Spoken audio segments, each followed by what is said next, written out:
Bargarh गाइसलेट block फिरिंगीमाल गाँव में चांचल्य petrol ढाली नाबालिकार आत्माहुति उद्यम नाबालिका जनक निज देहरे निआं लगाई सूचना मिली। फुटबॉल पड़िया अर्धदग्ध अवस्था नाबालिका उद्धार केमिति जलीगले तार कारण अस्पष्ट रही। अवस्था गुरुतर थिबारु मेडिकल को स्थानांतर करा जायछि।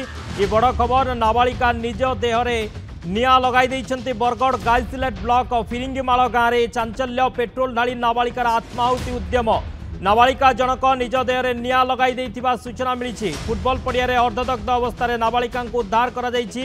केमिति जलीगले कारण अस्पष्ट रही। अवस्था गुरुतर थिबारु वर्तमान मेडिकल को स्थानांतर करा जायछि। बड़ खबर आसुछि निज देहरे निआं लगाई देइथिबा सूचना। नाबालिका निज देहरे पेट्रोल ढाली निआं लगाई देइछन्ति। फुटबॉल पड़िया अर्धदग्ध अवस्था उद्धार करा जायछि।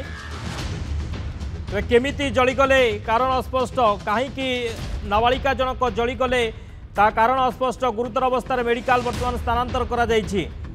बरगढ़ जिल्ला रे घटना गाइसलेट ब्लॉक फिरिंगीमाल गाँव में चांचल्य पेट्रोल ढाली नाबालिकार आत्माहुति उद्यम बरगढ़ जिला गाइसलेट ब्लॉक रु ए सूचना आसुची। कहीं नाबालिका आत्माहुति उद्यम करथिले तार कारण वर्तमान सुधा जना पड़ी नहीं। फुटबॉल पड़िया अर्धदग्ध अवस्था उद्धार करा जायछि। मेडिकल में भर्ती करा जायछि गुरुतर अवस्था गुरुतर अवस्था नाबालिका मेडिकल में भर्ती करा जायछि। अर्धदग्ध अवस्था उद्धार करा जायछि। फुटबॉल पड़िया बरगढ़ गाइसलेट ब्लॉक फिरिंगीमाल गाँव में ये घटना घटी। पेट्रोल ढाली आत्माहुति उद्यम करिसंती जड़े नाबालिका। कहीं नाबालिका जनक आत्माहुति उद्यम कले कौन घटना वर्तमान सुधा सूचना मिल पारि नाही। कारण जना पड़ी नाही। गुरुतर अवस्था नाबालिका को हॉस्पिटल में भर्ती करा जायछि। अर्धदग्ध अवस्था नाबालिका उद्धार करा जायथिला। एबे गुरुतर रही नाबालिका जनक तांको हॉस्पिटल में भर्ती करा जायछि। बरगढ़ गाइसलेट ब्लॉक फिरिंगीमाल गाँव में ये चांचल्य। हिमांशु नंद बरगढ़ रिपोर्टर आम सहित जोड़ी होइछन्ति। हिमांशु कौन घटना?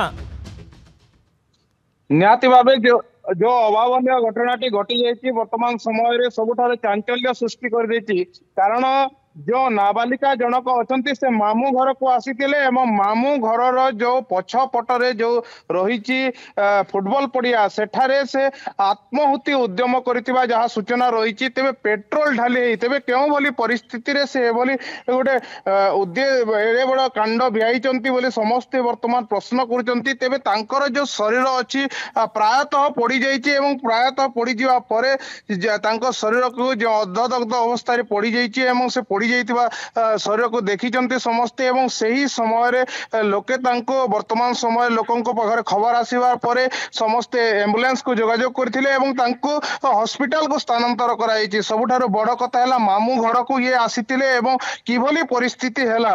गोटे नाबालिका ये छात्री मध्ये कहा जाउछि से अध्ययन करथिले। तेबे अध्ययन करतबा गोटे छात्री नाबालिका किभली एभली चरम उद्यम नैचंती ता गोटे प्रश्नवाची सृष्टि हेछि। एवं सबुठारो बड़ विषय हैला कौन परिस्थिति रहिला जे पेट्रोल ढाली आत्महत्या गोटे पर गोटे घटना एमती ओडिसा रे घटी जाउछि। तेबे वर्तमान समय रे बरगढ़ जिला गाइसलेट फिरिंगीमाल घटना को लेकिन वर्तमान सबुठारो बड़ प्रश्न उठुछि। एवं सबुठारो बड़ दुखदायक विषय जे झीटी पाठ पढ़ुथिले एवं पाठ पढ़ुथबा नाबालिका जनक वर्तमान समय रे आत्महत्या उद्यम करिसंती एवं तांको संकटापन्न अवस्था रे तांकर जीवन मरण सह संघर्ष करथबा अवस्था रे तांको वर्तमान हॉस्पिटल को स्थानांतर करा जायछि।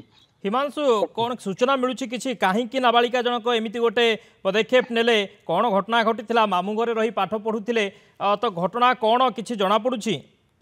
मामू घर को से आसीतिले तेबे कौन कारण रही वर्तमान पर्यंत कौन प्रकार कहीं स्पष्ट करि पारि नाहंती बा कौन प्रकार सूचना रही पारि नै। कारण गोटे कथा जे जेहेतु सकाळ समय एवं ठीक सकाळ समय रे समस्ते देखिचंती ए घटनाटी तेबे तांको शरीर जली पड़े किंतु जहाँ लोकंकर कहिबा बा आलोचना करा जाउथला बा सही अंचल लोकंक स्थानीय लोकंकर कहिबा अनुसार से कथावार्ता किछिटा करि पारुतिले एवं किछिटा करि पारुथबा बेले तांको शरीर ପଡିଛି କିନ୍ତୁ ସେ ନିଜର ଜୀବନ ପାଇଁ ମଧ୍ୟ ମତେ ହସ୍ପିଟାଲ ନିଅ ବୋଲି କହିଥିବା ମଧ୍ୟ ଶୁଣିବାକୁ ମିଳିଛି। ତେବେ କଣ ରହିଛି ପ୍ରକୃତ କାରଣ ପ୍ରକୃତ ରହସ୍ୟ ଅନ୍ୟ କିଛି ରହିଛି କି ସେଇ ବିଷୟରେ ମଧ୍ୟ ପୋଲିସର ତଦନ୍ତ ମଧ୍ୟ ଜାରି ରହିଛି। ତେବେ ସବୁଠାରୁ ବଡ ବିଷୟ ଏବେ ବର୍ତ୍ତମାନ ସମୟରେ ନାବାଳିକାର ଜୀବନ କେମିତି ସେ ସଂକଟରୁ ଓହରିଯିବ ଏବଂ ସେ କେମିତି ଜୀବିତ ରହିବେ ତାକୁ ପ୍ରଥମରେ ପ୍ରାଧାନ୍ୟ ଦିଆଯାଇ ବର୍ତ୍ତମାନ ହସ୍ପିଟାଲକୁ ତାଙ୍କୁ ସ୍ଥାନାନ୍ତର କରାଯାଇଛି।